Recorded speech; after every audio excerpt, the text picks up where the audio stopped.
Thank you, ladies and gentlemen, for attending this meeting. I declare the meeting open at 5:30. I acknowledge the Garryaral people as the traditional custodians of this land on whose lands we are meeting, and recognise their strength and resilience, and pay my respects to their elders past, present and emerging. Item 3 is the attendance at this meeting. Item 3.2, anyone attending via phone, there is nil. Item 3.3, apologies, there is nil. Item 3.4, leave of absence, there is nil. And item 3.5, disclosure of interest, there is nil. Item 4 is nil. Item 5, there is one answer to a question from Mr. Arnold Carter that took place at the last meeting, and that's now published. And now move on to item 6. This meeting is being recorded on audio tape and streamed live online as an additional record of the meeting and to assist with minute-taking purposes, which may be released upon the request to a third party. If you do not give permission for recording your participation, please indicate this at the meeting. The public is reminded that in accordance with section 6.16 of the Town of Port Hedland local laws on standing orders, nobody shall use a visual or vocal electronic device or instrument to record the proceedings of any meeting unless the person has been given permission by the chairperson to do so. Members of the public are also reminded that in accordance with section 6.17 subsection 4 of the Town of Port Hedland local laws on standing orders, mobile phones must be switched off and not used during meetings, and I just remind directors that that's the case. So in accordance with section 6.7 subsection 3 of the Town of Port Hedland local laws on standing orders, members of the public are required to complete a question form and place it in the completed form in the tray provided. If the presiding member determines that a question or statement is out of order due to the use of offensive or objectionable expressions or are defamatory, they will not be recorded or responded to. Okay, we now move into question time. Question time starts at 5:34. Do we have any questions from the public?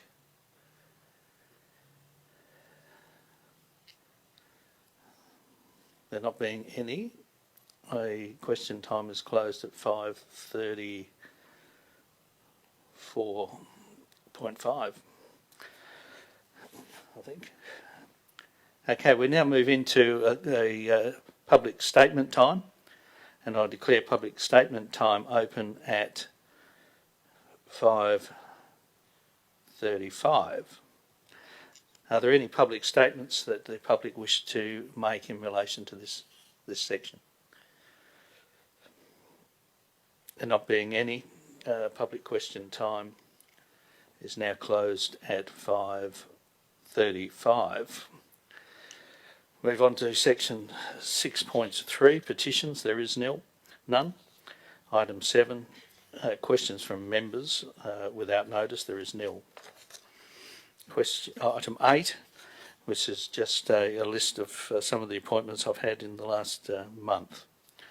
Item 9, I declare that I have given due consideration to all matters contained in the agenda.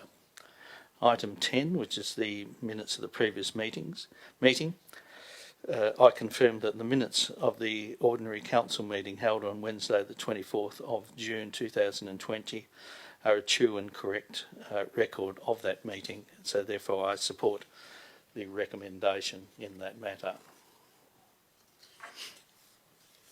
For those that have turned up, this is probably the quickest meeting I've ever had, so there are only a very small number of issues, and I don't think it'll take a huge amount of time. So we move on to item 11.1.1.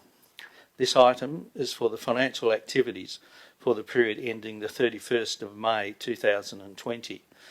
There is a complete report attached in attachment 1 of this agenda.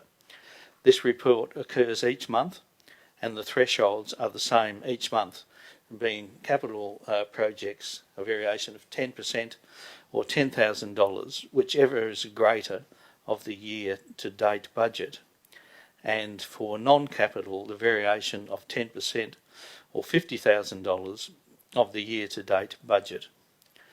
This month's breakdown of the cash position is as follows: current assets $337.4 million, restricted cash $237.2 million, an unrestricted cash position of $2.2 million. These figures show, 1, sound long-term financial planning is implemented, and 2, transparency and regular financial reporting and communications to the community.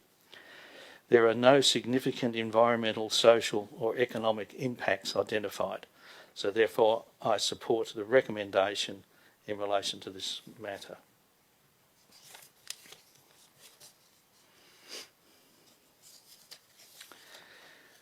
Item 11.1.2.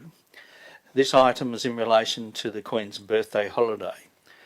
The first thing that most people want to know is that this is an item is not about changing the public holiday. The public holiday will remain as is. It's just a different way of achieving the same result. We do not need a policy to achieve the public holiday on the Headland Cup Day. All Council needs to do is to endorse the day via resolution. The Governor creates the Queen's birthday holidays. It is a decision of the Governor upon the recommendations of your Council that creates the date. So I support the recommendations in relation to this matter.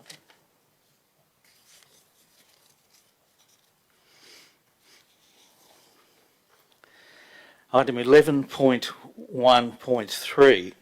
This report is in relation to the rules around the appointment of Freemen of the Council and the conduct of a Freeman in relation to the Council. These rules were last reviewed in March 2015.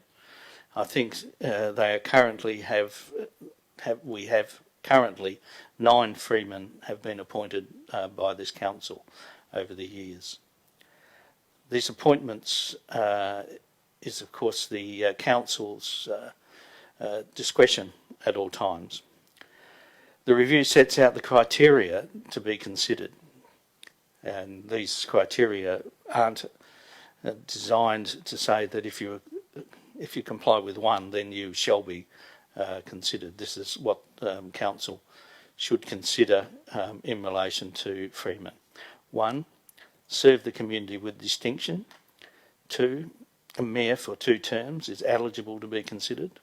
3, councillors for 12 years is eligible to be considered. It must be of high integrity, distinguished record of service, act lawfully, treat people with respect, and lastly, not be a sitting member. If a person is either bankrupt or has a criminal conviction, they are not eligible.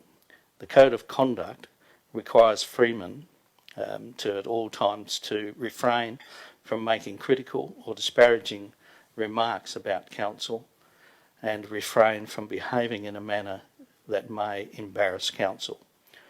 I support the recommendations in relation to this matter.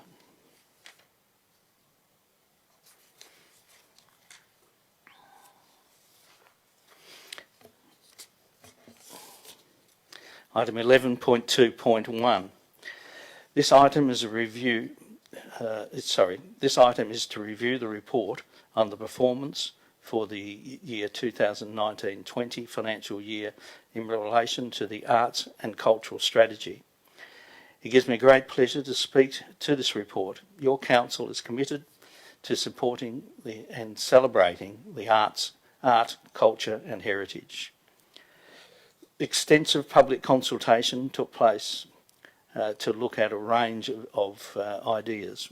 Firstly, Headland is unique. 2, current programs that were in place. 3, desire to be more creative. 4, the role council should take. And 5, how to build local participation. The results of the strategy were adopted by Council in August 2019. Council endorsed and supports the findings in 4 broad areas. 1, this is us, the Headland story and points of pride. 2, doing it together. 3, added value, contributing to the thriving Headland. 4, the unexpected, fresh experience and novel places. The key achievements so far are 1, the Town of Port Hedland Events Toolkit, which outlines processes and supports resources for community groups to deliver arts and cultural events. 2, the Sunset Foods Market expands business opportunities through the Marapikaringa Park, and we'll see that even expanded more shortly with those pop-up developments in that park. 3, a 3-year partnership with BHP to secure large community events. And 4, the new location of the Headland Library, which took some time but is proving to be a success. 5, establish an Aboriginal liaison officer. 6, 2% of major projects to be spent on public art. And 7, achieve focused on engaging youth, including youth at risk. I note and receive the report as recommended in this item. I just want to say that a lot of people in the Headland area have witnessed over the many years community consultation and reports that were written. I'm hoping from now on, like this report, that the people in Port Hedland get more used to seeing results of those reports actually coming to fruition. This particular report, there's some 70% of the recommendations have now been achieved, and I congratulate the officers in relation to that. But I think it's a trend that more and more results people will see in Port Hedland, and I hope so. One of those, of course, is the JD Hardy Centre, which is now proceeding. So congratulations to our events people. Item 11.3.1. This item is in relation to surrendering a lease and then converting the purpose of that lease to housing. This matter was tied up with lot 5863 Butler Way, Port Hedland, which was surrendered and the purpose was changed to housing. This process needs to now be finalised for lot 2, 16 Aurelia Way, to allow for the council at some stage to build on the property at no expense to the council for the land. I support the recommendation in this matter.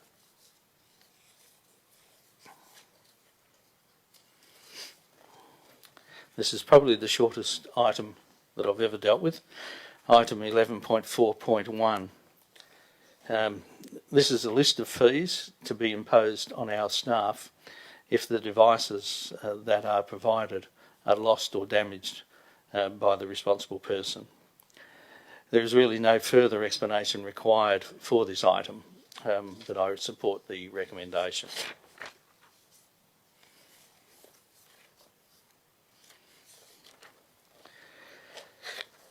The next item is item 11.4.2, which is the depot pound upgrade. This item is put forward in an endeavour to create operational efficiencies. This matter was to be included in stage 2 of the master plan, but has now been assessed that it is better suited in the first stage of this project. This work will replace an ageing facility that for a number of years has held dogs and cats far in excess of its design capacity, which results in a detrimental safety outcomes for the animals involved. The new facility will include a new building with temperature-controlled facility with separate cat and dog sections, a vet's room and 2 large shaded exercise areas. You know, I think if the animals could speak, they'd all cheer about this particular item. The bringing this forward will ensure the town is able to financially benefit from including all work under the one stage. I support the recommendations in this matter. Item 11.5, there is nil. Item 12, there is nil. Item 13, nil. Item 14, nil. Item 15, nil. So after that exhaustive meeting, we now come to the finale. The next ordinary council meeting will be held on Wednesday, the 26th of August, 2020, commencing at 5:30 p.m. There is no further business, so I declare the meeting closed at 5:47.